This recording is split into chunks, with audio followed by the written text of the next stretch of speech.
ಈಗ ಸಚಿವರು ಶಾಸಕರ ಜೊತೆ ಸಭೆ ಆಯ್ತು. ಈಗ ಆಡಳಿತ ಪಕ್ಷದ ಪರಿಷತ್ ಸದಸ್ಯರು ಸಭೆ ನಡೆಸ್ತಾ ಇದ್ದಾರೆ. ಹೋದ CLP ಮೀಟಿಂಗಲ್ಲಿ ಅವತ್ತೇ ಮುಖ್ಯಮಂತ್ರಿಗಳು ಹೇಳಿದರು, ನೆಕ್ಸ್ಟ್ ನಾನೆಲ್ಲ MLCಗಳು ಕರಿತೀನಿ, ನಿಮ್ಮ ಕ್ಷೇತ್ರದ ಸಮಸ್ಯೆಗಳ ಬಗ್ಗೆ ಅಥವಾ ಬೇರೆ ಅನುದಾನ ಇರಬೇಕು ಆ ವಿಚಾರವನ್ನು ಚರ್ಚೆ ಮಾಡ್ತೀನಿ ಅಂತ ಇವತ್ತು ಆ ಮೀಟಿಂಗನ್ನು ಕರೆದಿದ್ದಾರೆ. ಈಗಾಗಲೇ ನಮ್ಮ ಶಾಸಕರಿಗೆ ವಿಧಾನ ಪರಿಷತ್ ಸದಸ್ಯರಿಗೆ ಕ್ಷೇತ್ರಗಳಲ್ಲಿ ಕೆಲಸ ಆಗುತ್ತೆ, ಆದರೂ ಕೂಡ ಮುಖ್ಯಮಂತ್ರಿಗಳಿಗೆ ತರಬೇಕಂತ ಹಿನ್ನೆಲೆಯಲ್ಲಿ ನಾವು ಸಮಯ ಕೇಳಿದ್ವಿ. ಆ ಸಮಯ ಇವತ್ತು ಕೊಟ್ಟಿದ್ದಾರೆ. ಸರ್, ಈಗ ಮಧುರ ಪ್ರಕರಣವನ್ನು ಇವರು BJP ರಾಜಕೀಯವಾಗಿ ಎಲ್ಲರೂ ಬಳಸ್ಕೊಳ್ತಾ ಇದ್ದಾರೆ ಹೇಗೆ ಅಂತ ಸರ್? ಯಾಕಂದ್ರೆ ನಾಳೆ ಕೂಡ ಅವರು ಹೋಗ್ತಾ ಇದ್ದಾರೆ.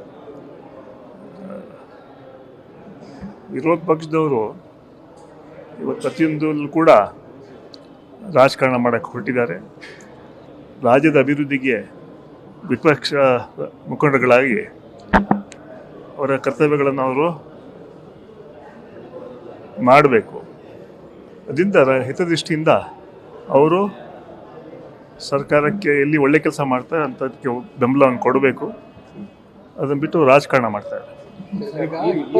ಮೆರವಣಿಗೆಯಲ್ಲಿ ಸರ್, ನಿನ್ನೆ ಮೆರವಣಿಗೆಯಲ್ಲಿ ಪಾಕಿಸ್ತಾನ ಜಿಂದಾಬಾದ್ ಅಂತ ಘೋಷಣೆ ಕೂಗಿದಂತೆ ಶಿವಮೊಗ್ಗದಲ್ಲಿ ಭದ್ರಾವತಿಯಲ್ಲಿ. ಇಲ್ಲ, ಅದು ಮಾಹಿತಿ ನನಗಿಲ್ಲ. ಆಮೇಲೆ ಹೇಳ್ತೀನಿ. ಈಗ 21 ಜನರ ಬಂಧನ ಆಗಿದೆ. ಈ ಘಟನೆ BJP ಮತ್ತು JDS ರಾಜಕೀಯವಾಗಿ ಬಳಸ್ಕೊಳ್ಳೋದು ನೋಡ್ತಾ ಇದೆ. ಸರ್ಕಾರ ಈಗಾಗಲೇ ಹೇಳಿದೆ ನಾನು, ಅದೆಲ್ಲೂ ರಾಜಕಾರಣ ಮಾಡೋಕ್ಕೆ ಹೊರಟಿದ್ದಾರೆ. ನಮ್ಮ ಸರ್ಕಾರ ಅಧಿಕಾರಕ್ಕೆ ಬಂದು ಶಾಂತಿ, ನೆಮ್ಮದಿ, ಸಹಬಾಳ್ವೆಯಿಂದ ರಾಜ್ಯ ಅಭಿವೃದ್ಧಿ ಆಗ್ತಾ ಇದೆ. 5 ಗ್ಯಾರಂಟಿಗಳು ಕೊಟ್ಟು ಎಲ್ಲ ಸಮಾಜಕ್ಕೆ ನಮ್ಮ ಸರ್ಕಾರ ಸಹಕಾರ ಅಭಿವೃದ್ಧಿ ಕೆಲಸ ನಾವು ಮಾಡ್ತಾ ಇದ್ದೀವಿ. ಆದರೆ ಕೆಲವು ವಿಚಾರಗಳಲ್ಲಿ ಇವತ್ತು BJP JDS ರಾಜಕಾರಣ ಮಾಡ್ತಾರೆ. ಸರ್, ಕುಮಾರಸ್ವಾಮಿ ಅವರದ್ದು ಸರ್ಕಾರದ ಪತನದ ಹಾದಿ ಅಂತ ಬರೀ ಹೇಳಿದ್ದಾರೆ ಸರ್.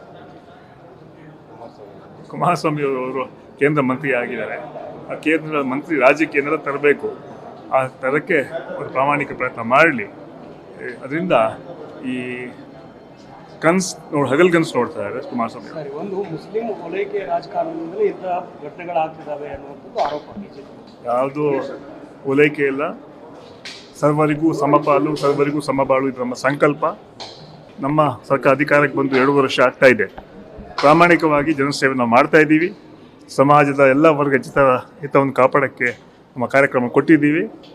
ರಾಜ್ಯವನ್ನು ಸರ್ವ ಜನಾಂಗದ ಶಾಂತಿಯ ತೋಟನಾಗಿ ನಾವು ಮಾಡ್ಕೊಂಡು ಹೋಗ್ತಾ ಇದ್ದೀವಿ. ಸರ್, ಈಗ ಸರ್ಕಾರಕ್ಕೆ ಡ್ಯಾಮೇಜ್ ಆಗಲ್ವಂತ ಸರ್? ಈಗ ಸಾರ್ವಜನಿಕ ಗಣೇಶ ವಿಸರ್ಜನೆ ಟೈಮಲ್ಲಿ DJ ಬೇಡ ಅಂತ ಅನ್ನೋದು, ಮತ್ತೆ ಪರ್ಮಿಷನ್ ತಗೊಳ್ಳೋದು, ದಸರಾ ಉದ್ಘಾಟನೆಗೆ ಕೂಡ ಒಂದಷ್ಟು ಈಗಾಗಲೇ ಆ ವಿಚಾರವಾಗಿ ಹೋಮ್ ಮಿನಿಸ್ಟರ್, ಮುಖ್ಯಮಂತ್ರಿ ಉತ್ತರ ಕೊಟ್ಟಿದ್ದಾರೆ. ನ್ಯೂಸ್ ಫಸ್ಟ್, ನಿರ್ಭೀತಿಯಿಂದ ನಿಮ್ಮ ಪರವಾಗಿ.